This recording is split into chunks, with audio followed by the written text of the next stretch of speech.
madaxu hariya madax inaad ii warrate ii warra madaxu inaad geesol waxaad maanta la kordhaa inaad hawl baa wataa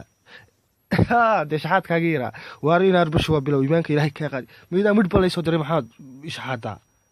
war inaad walaahi shaxaad maaha inaad hawl mid yar oo kursan baan wataa halkan ii taagano islaantaydii waa gurigeygiina joogtay waxaan doonaya inaan gurigaaga kula sheekaysta dee ifahmi inaad madaxu ciyaalkii hore nabad ahayde tiiray naga sii jeeday baan dee halkan doonayaan dhaawac cabaar ku wareystee hasijeedka dee hamad garan tiira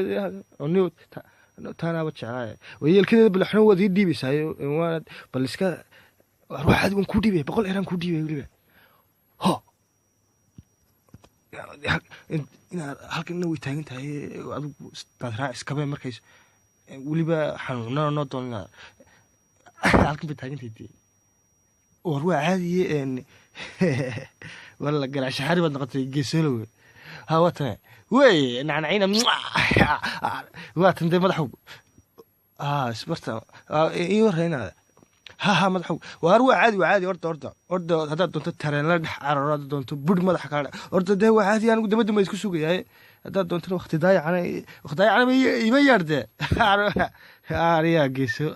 waa kaalay sug anaa ku aqaano lahayn xasidka adduunka kula ciyaaraa meeda hor iyo dabo cadaabtii baan ugu yeedhayasu anigii buu doonaya inuu naya hor iyo dabay na kaale waad ba'day waad hogtay kaale gurigaygii ninkaagii baa kula jira naag geesoole gurigaygii kaneetiyareed kasii jeedaye indhaa barbarneed soo carar haddaad soo carar weyda waxaan odhaya naagtaada baa soo socota ka carar meesha hoy ma soo dheer dee firsid ba halkaa igu jirto weliba markaa iyadu ninkeeda geesoole qabsato aniguna inaan shimbirta soo carar wuu ku jiraa qolku ku jiraa labadoodba kaalay weliba nasi horta waxaad noo sido noo dhib inta kaale na maqal anaga u yeedhini shimbirta naga dulan anaga isagan weelaya waxaan odhay madaxow geesalow soo bax waxbaan ku ilaaway gurigee alaabaan ku ilaaway iga fur warya nahayga duula shimbirta